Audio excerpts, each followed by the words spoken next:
Hi everyone, I hope you're well. So today I wanted to make another wishlist video. It's kind of a low effort type of a video, of course, but I don't know, I figured that whoever was curious or was looking for more ideas on certain types of goth clothes or stuff that they can make, or of course buy potentially, they might be curious about what other people's wish list might be. So I have this document. It's much shorter than the Lolita one. I don't have as much going on here, so I want to show you first. This one is really just an example of something that I would want. It's a Cameo ring. I don't really need it to be in a specific brand or anything, but I like this look specifically. I have similar earrings, and also I have a necklace that is that same type of like blue gray cameo, and it's quite pretty. And of course, you can match. I could match them with that. It's kind of gothy, also vintagey, I guess. I don't have very distinct styles. A lot of these things kind of overlap between one and another.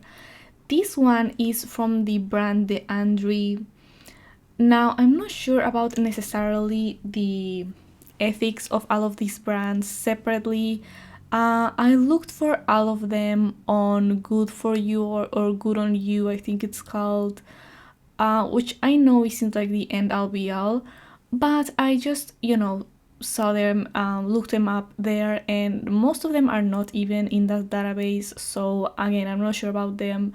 But it would be interesting to look at the names of these pieces, because I could potentially maybe at some point find them secondhand. Even though they're not super popular, you could look them up by name maybe, or by describing the type of the dress and stuff like that. So yeah, this one is pretty interesting. Of course, it's not even available in my size. I would be an M, and it's not even on an S. It's like an XXS. Here, this one is pretty too, but I prefer this type of sleeve, I think, just a little bit more.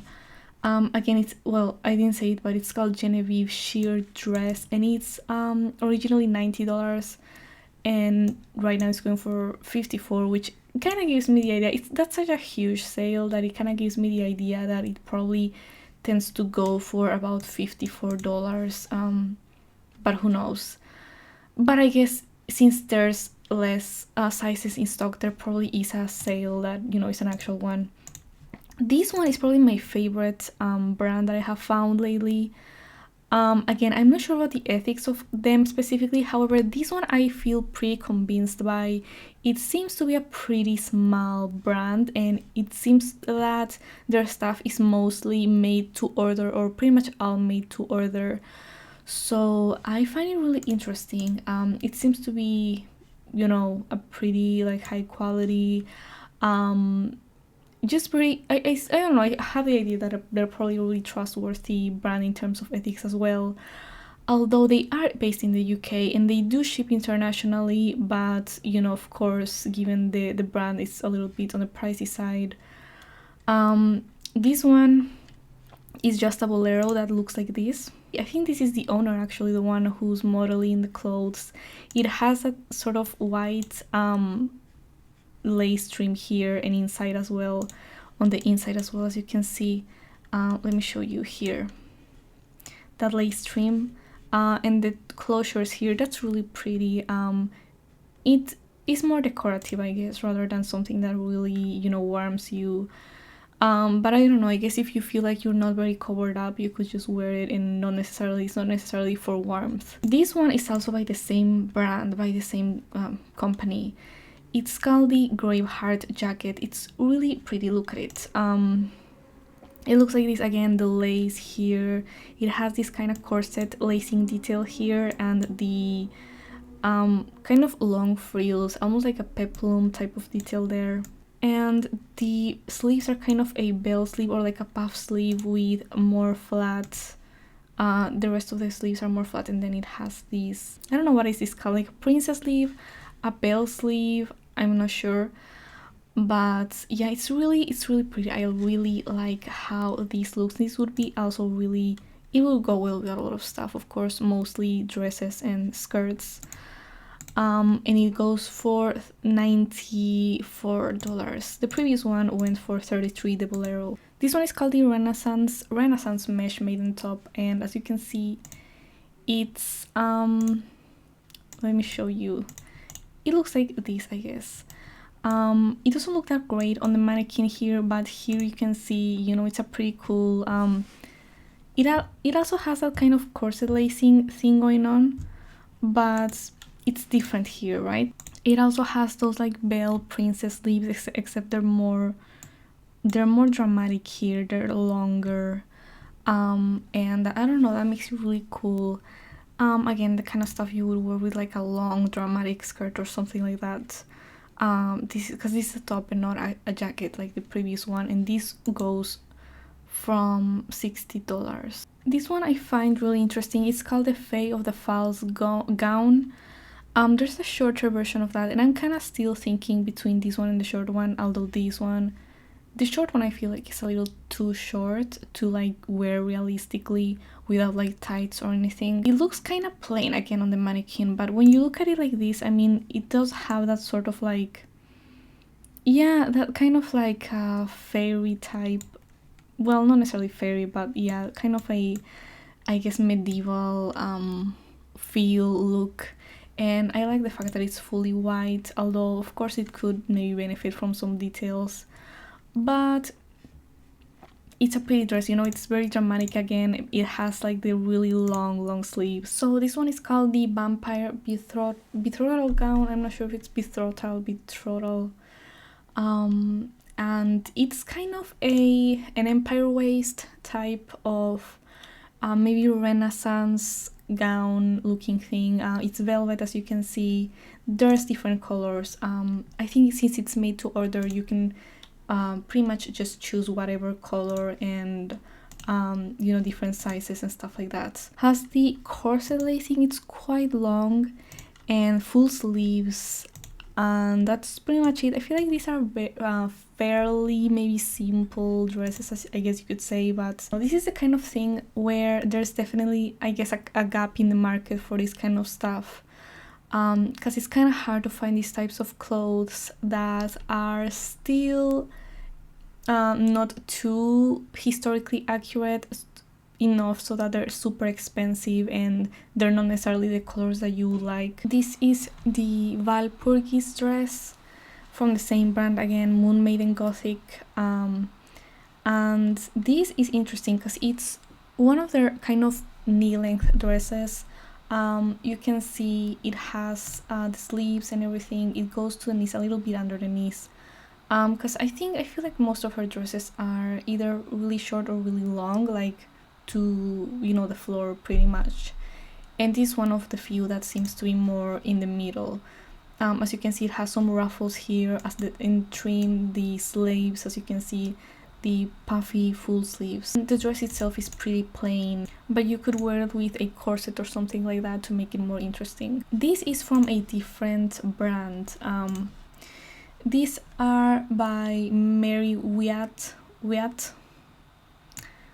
I think it is. Oh my god. These are the In Memory Sweatpants. They're about $65 USD, you know, and they're quite pretty. I mean, I don't know, I feel like a lot of the new kind of like I feel like a lot of the new really like what is that called, athleisure goth, something like that, or goth leisure. I think it is goth leisure.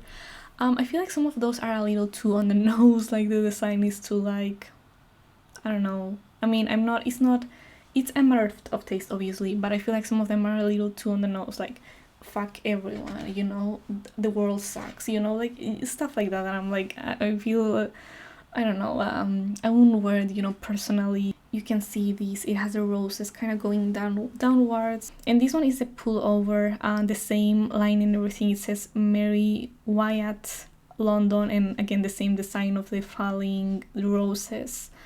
Really pretty. I'm again not sure about the specific company and their policies and everything, but I feel like this it's just kind of a general wishlist piece, you know, or something like this, you know. It doesn't, I feel like this Goth wishlist is a little bit different to the little one, in which I don't necessarily want it to be this specific piece, but I feel like this really encapsulates the stuff that I tend to like more in terms of like the Goth fashion side. And these are the Monias. These are the block heel, I think they're called Vivica 38. These go by $55. They kind of have these three straps, and they have a little bit of they have a bat design on the buckle, pretty, you know, interesting, but I think it's cute. I think, I don't know, I like the fact that it has the short blocky heel, but it also, you know, it looks comfortable, and also like, you know, it has something of interest there going on. This one would be pretty cool. I really like the look of lace up black boots that go thigh high or knee high maybe. They're very cool. You know, they're very much like statement shoes, statement boots. I love to see them with all kinds of stuff, dresses, shorts, pretty much with anything. They look great with pretty much anything, I would say. I like the look of the more iconic demonias, the ones that have like a huge platform and a heel, and you know, a heel with the platform and all. But I feel like maybe they're a little bit too much for me, you know. I once did try to wear, I once bought demonias and resold them because the platform, I mean, the heel wasn't anything too severe, but the platform was quite high, or at least for my standards, I guess, and it kind of made me feel unsafe. It made me feel like I was gonna fall at any moment, and I just couldn't really wear them outside, so I resold them. And also I found that, you know, my general wardrobe isn't really extreme enough to warrant something like, you know, shoes like that. They don't really go with my style either way. These are Rebecca 205, and they're called Miss Winter's boots, I guess, as well, because I think they have like different names, or maybe these are not even, no, yeah, they're called Vivica. Also by Demonia. These are kind of like Victorian type boots, heels. You know, the lace up, this type of heel, and the kind of Oxford detail here. It's all pretty, you know, quite pretty. This would look great with like really long skirts, where you can see the very top of the boot here. So kind of like what's this called? Thigh, not the thigh, calf length skirts, and you know, otherwise long skirts, ankle length skirts and stuff like that. They would look great with this. And of course this one has a zipper, which is really good to know.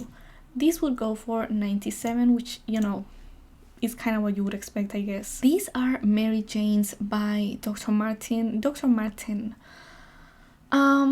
I think these are so cute. I have very similar shoes to these ones, but they're kind of starting to wear a little bit, and also these ones just look so much. I think the design of this one is a little bit cuter, a little bit nicer. There was a girl in my class who had these flats, and I always saw them, and like they really stood out to me. I really like them on her, and just like the look of the shoes themselves, because it kind of has a heart shape with these. It has a heart design here in the front, and the double strap, I think it's very flattering as well. And I just think they're really cute, and they probably are worth the price, which is $120. And this one is by What Katie Did. I have been looking up some like different corset brands. This seems to be pretty well liked among corset knowers, connoisseurs, you know. This one, I've always wanted an overbust corset, specifically because one, obviously they work as underwear, and two, you could wear it over a dress or anything like that to make it a bit more interesting. Of course, if it's more simple, then it doesn't have the same effect, but you know, whatever. And I do think that I have noticed some vintage clothes, or like period clothes, I guess, look so much more like accurate and so much more like, I guess, authentic if you wear a corset under them. Like it just looks real, you know. I feel like some of my dresses, well, my black dress, for example, that will look really good with a corset under it. For example, any, you know, just stuff like that I think will look really cool. You know, when you have this body type, the one that I have, which in Kivet types is considered to be the romantic type, or, you know, romantic side, kind of, where you kind of collect a lot of flesh, you know, and your fat kind of collects in certain places. And of course some are more liked than others, if you will, or more acceptable, like the hips and the thighs, you know, of course that's like pretty normal, like everyone knows it and a lot of people like it, and I like how it looks. But then I also have like more that kind of body type, I think, also collects more fat in, like, you know, places where you might want to hide it, like my belly, for example. Pretty much never looks flat, and also my arms are a little bit fat as well, which is normal, of course, but I feel like sometimes I just can't wear certain clothes because I just feel like it's kind of accentuating those areas a lot. And I feel like a corset would help with that if it's overbust, if it's this really full type, because it kind of flattens the belly, I guess. The stomach area. So yeah, and corsets, or at least the ones that aren't cost to me, are more like an investment. As you can see, this one goes for $250 or so. So yeah, that's more like, you know, in the long run, you know, thinking in the future and stuff like that. And of course that's pretty much all of these are that, you know, they're not like stuff that I'm planning to buy immediately or anything like that. This one is by Cryptic Apparel. This one is called the Veiled Tee. I thought this design was just really cool. And there's this other one as well. This one is the Archangel. Archangel. Oh my god. Archangel. It's Archangel, right? Archangel. I think it's Archangel. It sounds weird to me when I say it, but I think it's Archangel. Also pretty cool design. Kind of similar, I guess, in the look to the previous one, and it's the same price as well. This one is Gothic Lamb by Gothic Lamb. This is called the Somewhat Sinful Choker. It's kind of similar to the necklace that I already have, except that this one has sort of this darker metal thing going on, and it also has the kind of faux leather type of you know, the back of it. And that one is also 2 layers as opposed to my necklace, which is just one. Okay, so there was something here that I just can't find anymore. Okay, I don't know where that ended up, but yeah, as you can see, that's pretty much the whole wish list. There's not really that much to it in comparison to the little one that was really extensive. This one is much shorter by comparison, because I didn't, you know, I already have a pretty well established, I feel, wardrobe when it comes to just like generally dark or alternative stuff. Whereas Lolita wardrobe, I have almost nothing. So well, I do have like a few, you know, main pieces, a few accessories and stuff like that, but, and of course a petticoat, but, you know, not much beyond that. But yeah, these are just things that I feel would add to my wardrobe as opposed to, like, you know, making it from scratch. So yeah, I hope this was somewhat interesting or enjoyable or helpful or entertaining to you, and I'll see you in the next one.